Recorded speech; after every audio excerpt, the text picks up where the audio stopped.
welcome friends to this channel called Global Techniques of Architecture.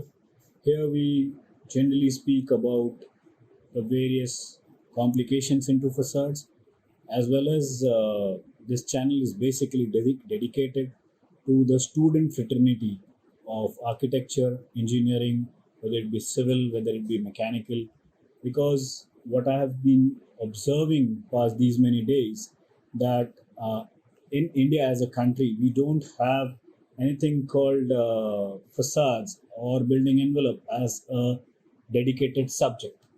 So, over the period of time, looking at the various aspects, right from the designing to deliberation to conceiving from the architect, receiving it from the architect, and finally delivering it at site as conceived by the architect. So there is much more gap between these two. So in order to bridge the gap, this channel is being formed, and we'll try covering each and every topic video by video, day by day, so that once a student or a new member wants to join the fraternity called facades, is not left orphaned without knowledge. So, with that central idea, we start today's topic as facades. So, facade basically means any outer envelope of a building, which you notice the first when you enter in the building or the last when you exit out the building. It is the sole reason for which it gives the identity to the building. Many a times, the building comes out to be the landmark because of its facade.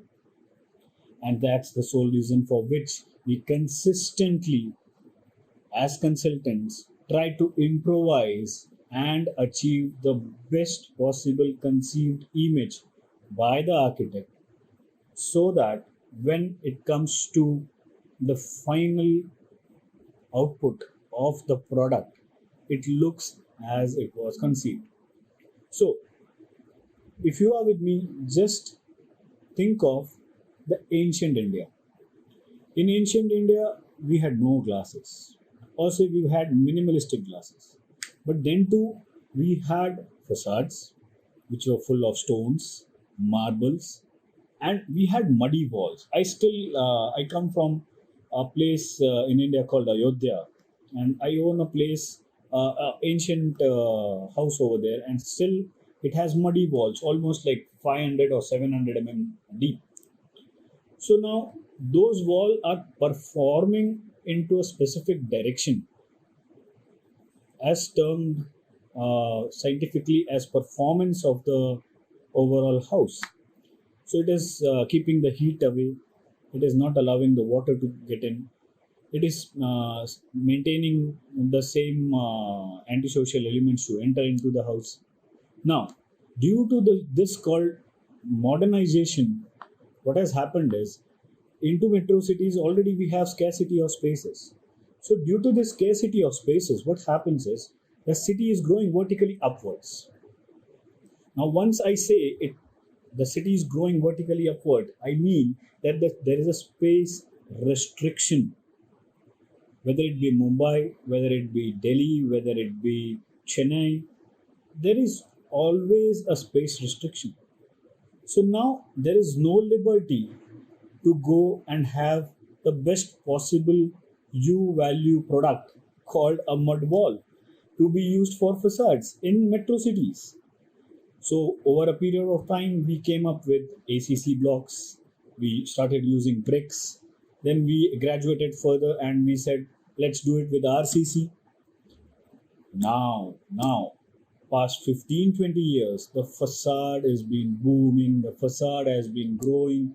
And believe me, in next 20 years to come, India would be counted as the one of the best skylines in the world to be demonstrated with all the vertical cities like Mumbai, like Delhi. So what happens into these cities is instead of that 700 or 500 mud wall, Now that same performance is being expected by usage of glass. Now sometimes it can be a performance glass, it can be a DGU, sometimes it can be a single glass, sometimes it can be a composite, like there would be a pardi, an upstand, and then you would be having a glass. Or sometimes, just to have more visibility, we also end up having French windows. French windows are the windows which have uh, their extension, their height is too high. You can say it is above 1.5 meters. So, over and above all these aspects, this glass has to perform onto heat. This glass has to perform onto wind. This glass has to perform against seismic. Okay. This glass has to perform against antisocial elements. And at the same time, it has to perform against the impact.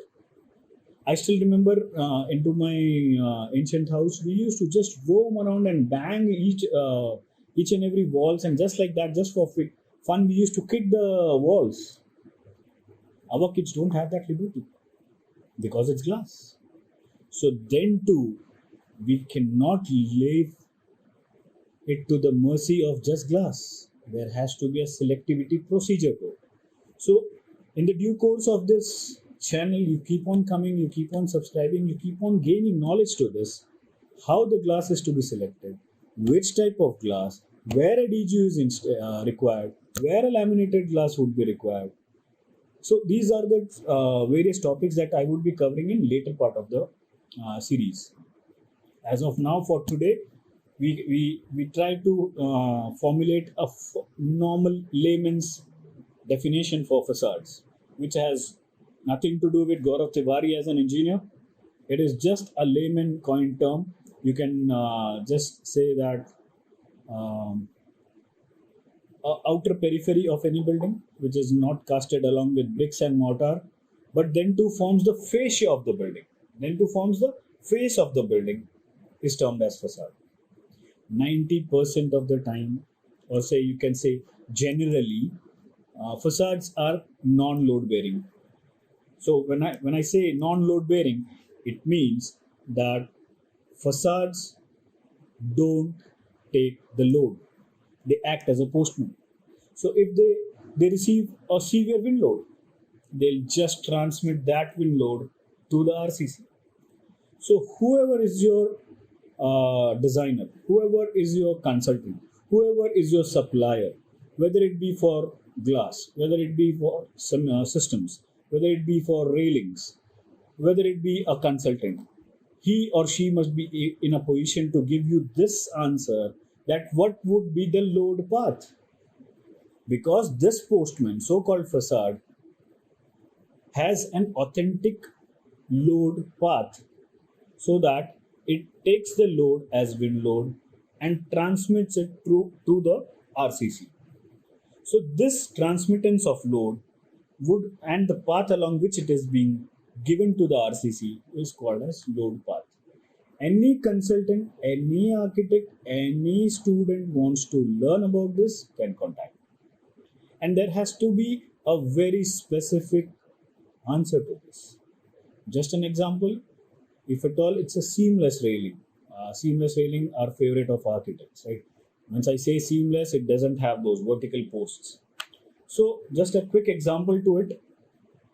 So seamless railing, we have one U channel, then we have a glass, then we have two packing elements separating the glass and the metal. Then we have glass, and then we have gaskets.